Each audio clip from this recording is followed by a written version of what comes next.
Hi everyone, I'm Daniel, I'm from Russia and I'm traveling across the world with zero money. Currently I'm in Turkey and I'm be there for 1 month. I have only 1 month to get food and accommodations and trying to survive within this period.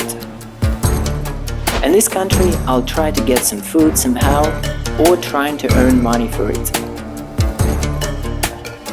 There was dessert left on the table, but someone came back and I didn't catch it. For this month, I also need to earn for the ticket to the next country. And if it's not possible within a 1 month period, I need to go back to Russia. That's the rule of the game.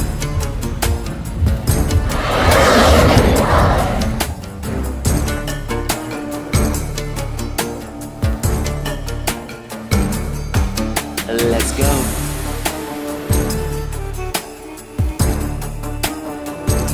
Full adventure soon.